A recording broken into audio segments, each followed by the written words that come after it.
Bismillahirrahmanirrahim. Assalamualaikum warahmatullahi wabarakatuh.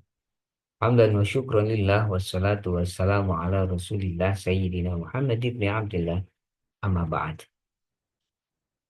Teman-teman semua, Alhamdulillah di pertemuan kali ini kita bertemu kembali. Insya Allah akan melanjutkan belajar kita bersama tentang pembelajaran kita akhlak. Apa yang akan kita bahas di pertemuan kali ini? Insya Allah kita akan membahas bersama tentang bagaimana pengembangan evaluasi pembelajaran. Baik, kita mulai belajar kita bersama dengan membaca basmalah. Bismillahirrahmanirrahim. Nah, apa sih pengertian evaluasi itu sendiri? Sebelum kita mengembangkan apa namanya? Mengembangkan evaluasi pembelajaran.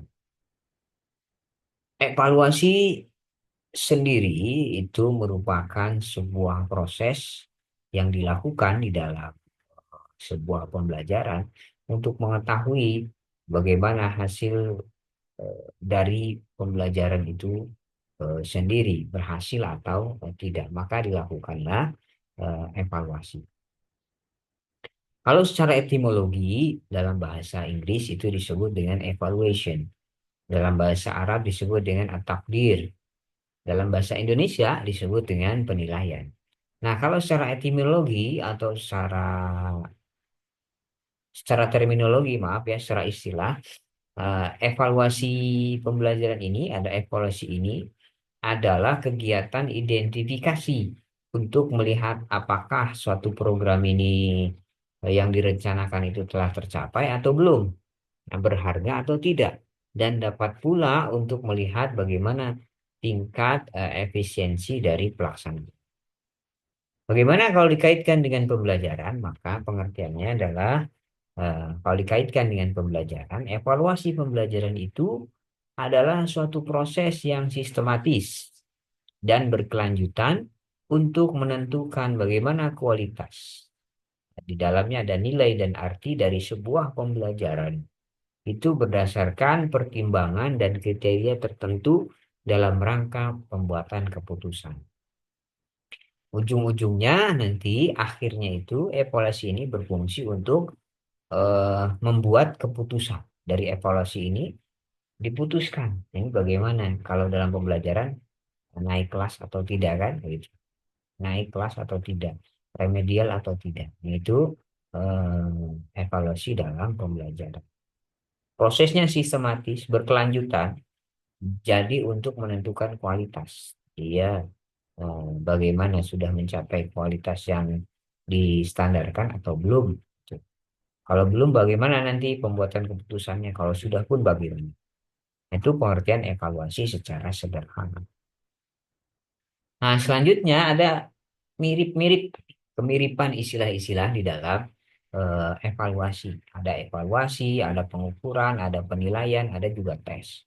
Bedanya apa sih? Kalau untuk evaluasi ini untuk menentukan kualitas, ada nilai dan arti dari sesuatu. Ini berdasarkan pertimbangan dan suatu proses yang sistematis dan berkelanjutan, kriteria tertentu dalam rangka pembuatan keputusan. Ini evaluasi.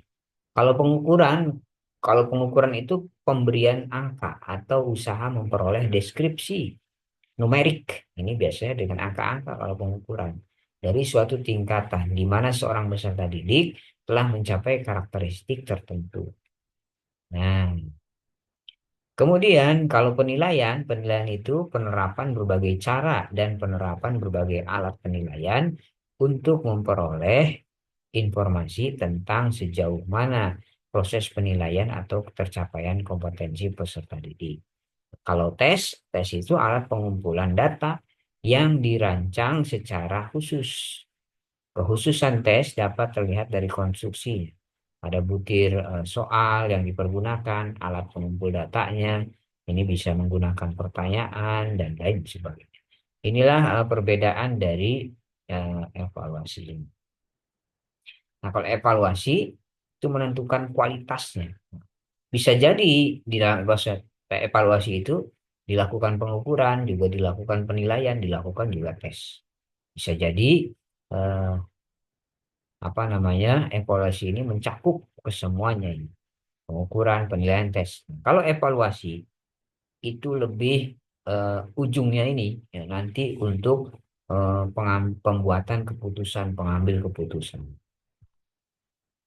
Evaluasi itu lebih ke situ. Suatu pembelajaran itu dilanjutkan atau tidak, ini dievaluasi.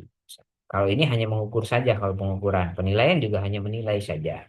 Kalau tes, alatnya untuk menilai dan mengukur, gitu ya. Nah, kalau evaluasi ini nanti hasil dari pengukuran, penilaian, dan tes yang digunakan untuk pembuatan keputusan ke depannya. Bagaimana dilanjutkan atau tidak, naik kelas atau tidak, itu dievaluasi. Ya, perbedaan dan perbedaannya istilah-istilah itu. Selanjutnya ada aspek evaluasi pembelajaran. Aspek-aspeknya apa saja? Pertama, bahwa kegiatan evaluasi itu merupakan proses yang sistematis. Artinya apa? Artinya bahwa kegiatan yang terencana dan dilakukan secara berkesinambungan terus. Prosesnya sistematis. Evaluasi bukan hanya merupakan kegiatan akhir saja atau penutupan dari suatu program tertentu, tapi merupakan kegiatan yang dilakukan pada permulaan, misalkan selama program semester 1, eh, semester atau 1 tahun, atau 4 tahun, S1, 6 tahun, SD, nah, berlangsung. Nah, ini juga dilakukan pada permulaan, dilakukan selama program, berlangsung dan di akhir program itu evaluasi. Jadi tidak hanya di apa namanya di awal saja sebetulnya atau di tengah saja selama program berlangsung.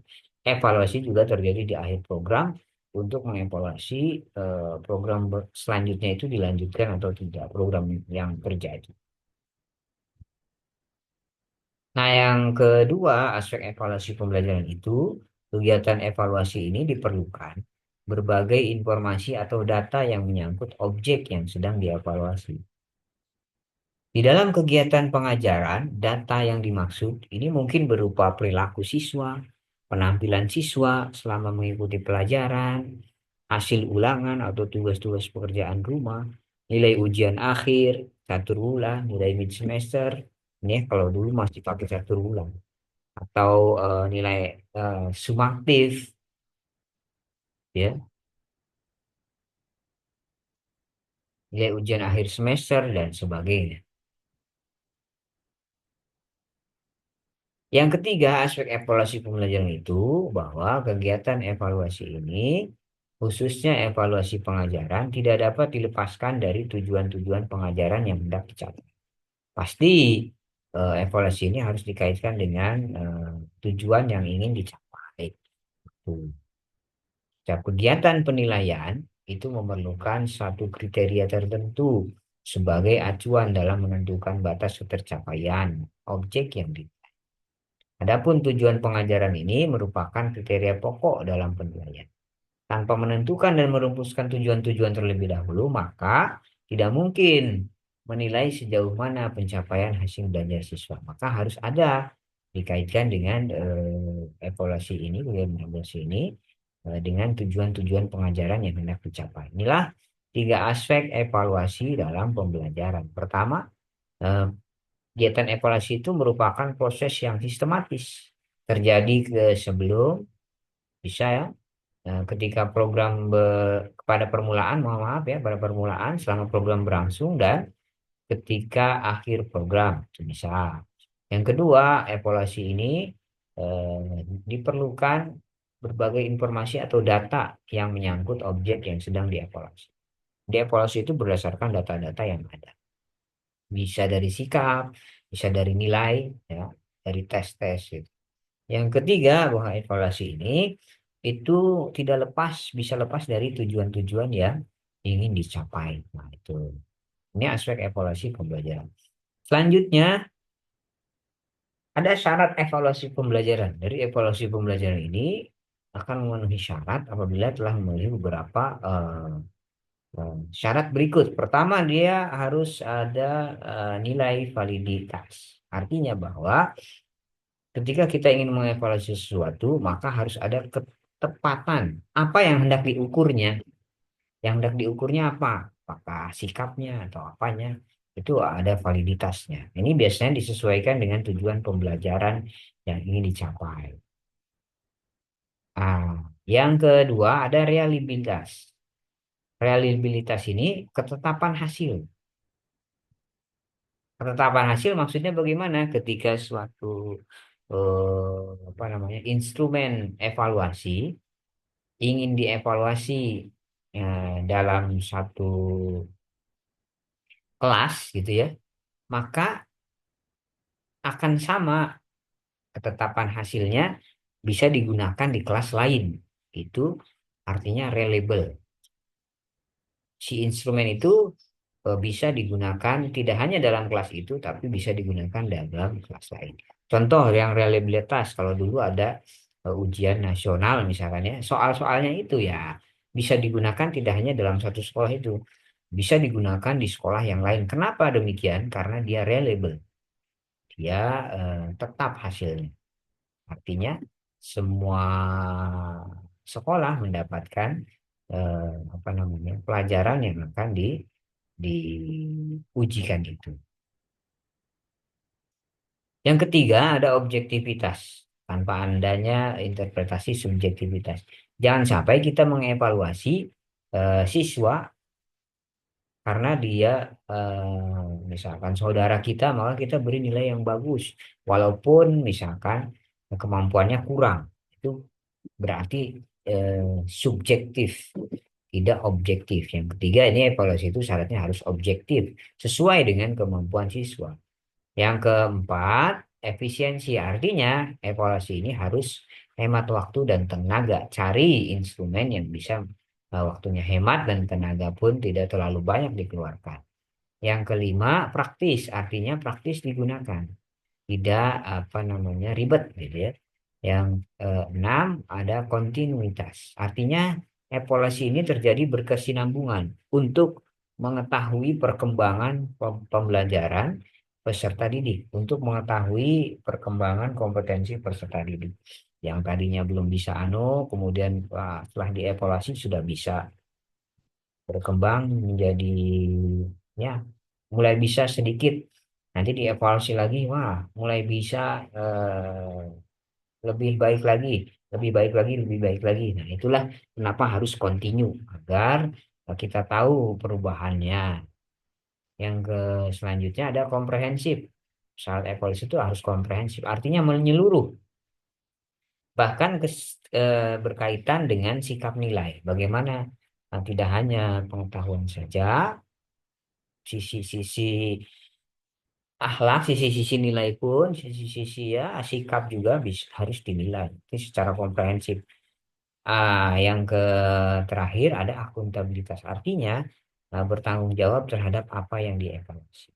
Evaluator itu bisa bertanggung jawab atas apa yang dievaluasi, bisa mempertanggungjawabkan hasil dari evaluasi itu. Ini syarat-syarat dari evaluasi pembelajaran. Bagaimana kita mengembangkan evaluasi pembelajaran? Ya, kita rencanakan evaluasinya mau bagaimana, pelaksanaannya juga mau bagaimana gitu ya.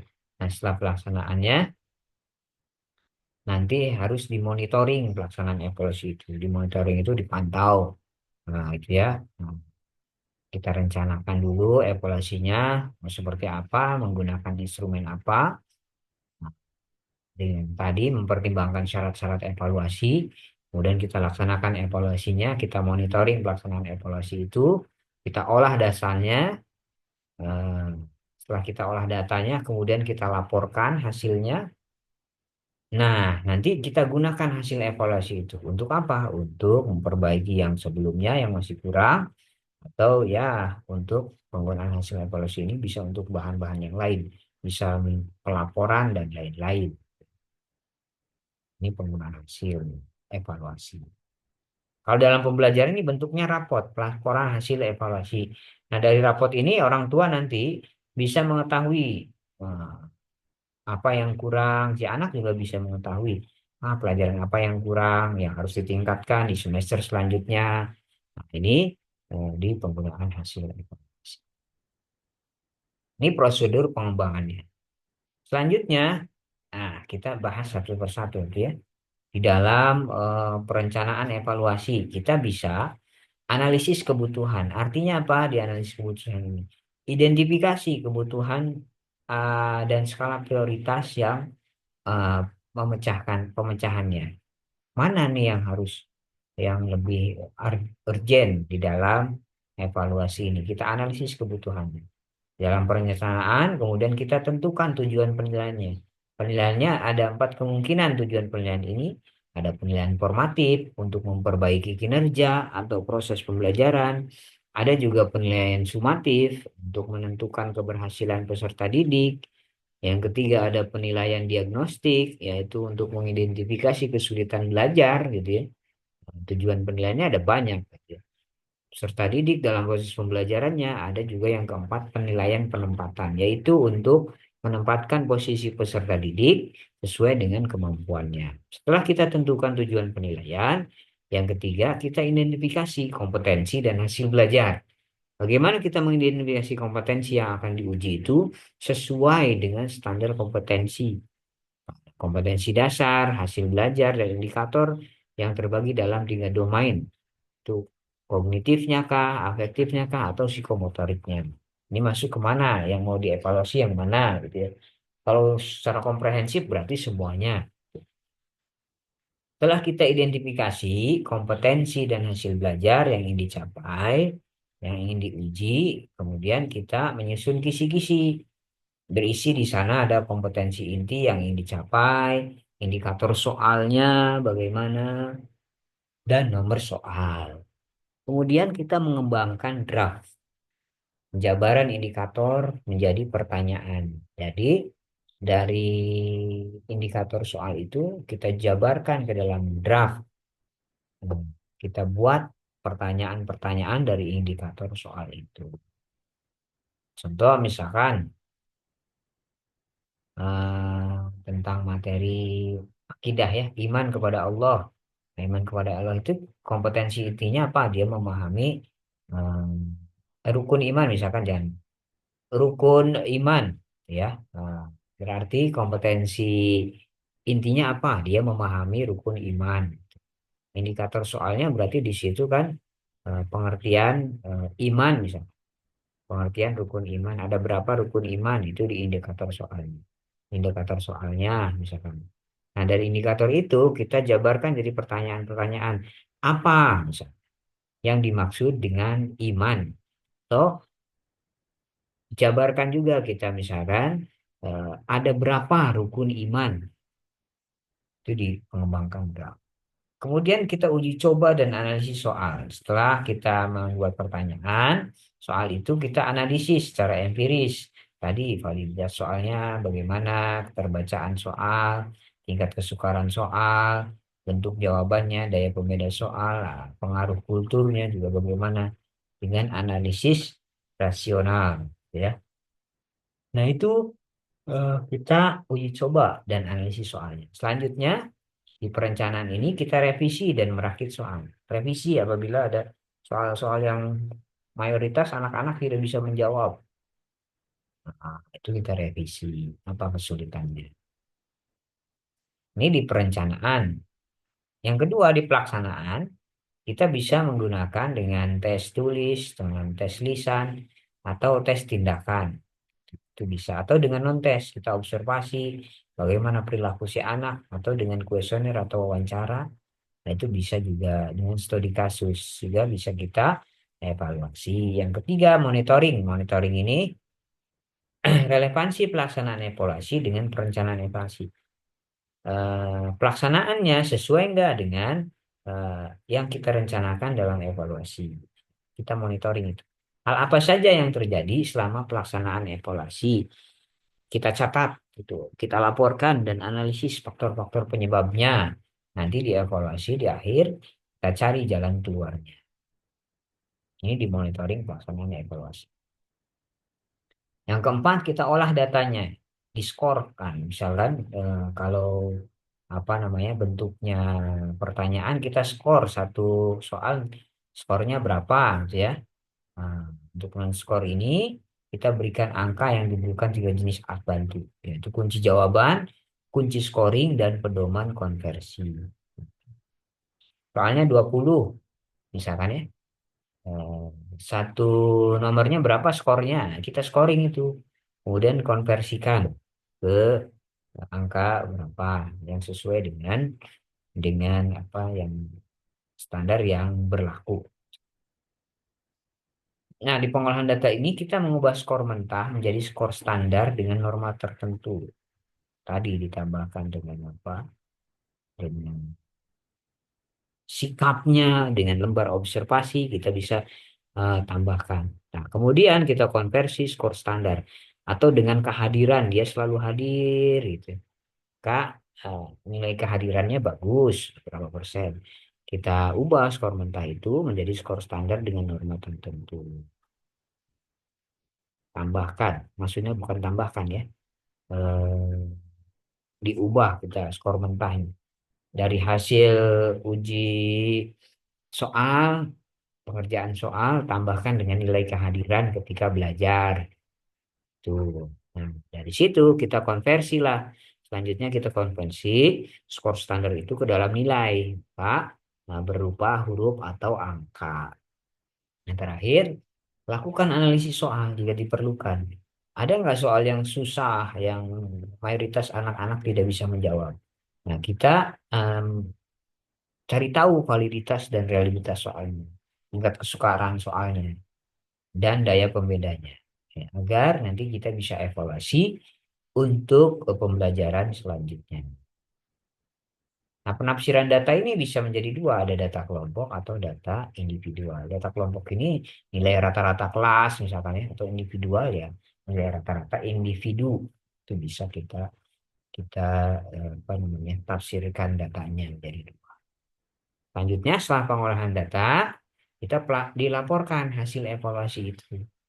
Untuk apa sih? Untuk bagaimana hasil evaluasi itu konsisten dengan pelaksanaan nilai di sekolah. Yang kedua, memuat perincian hasil belajar peserta didik berdasarkan kriteria yang telah ditentukan. Dia masuknya kriteria yang mana? Misalkan kalau nilainya 80, misalkan nilainya 85 atau nilainya 70, baru kriteria yang telah ditentukan dan dikaitkan dengan penilaian yang bermanfaat bagi perkembangan peserta didik. Nilainya A, K, B, K, atau C, kita rincian kecil.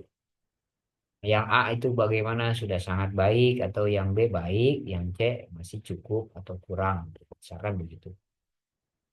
Selanjutnya, jamin orang tua akan informasi permasalahan peserta didik di dalam belajar. Dari pelaporan hasil evaluasi ini, orang tua bisa tahu, oh ini berarti anak saya kurangnya di sini, bagusnya di sini. Gitu. Nah, yang selanjutnya, pelaporan hasil evaluasi ini harus mengandung berbagai cara dan strategi berkomunikasi. Kita sampaikan, misalkan guru yang membagi rapot, nah itu harus bisa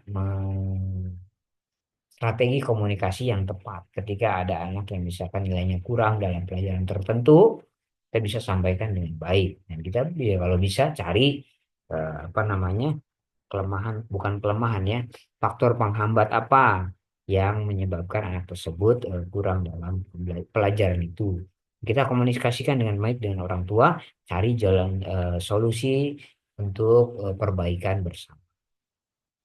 Nah, yang terakhir, pelaporan hasil bahasa ini memberikan informasi yang benar, jelas, komprehensif, dan akurat. Harus informasinya benar, kemudian jelas juga, komprehensif juga, dan akurat sesuai dengan kondisi yang dihasilkan oleh peserta didik itu sendiri.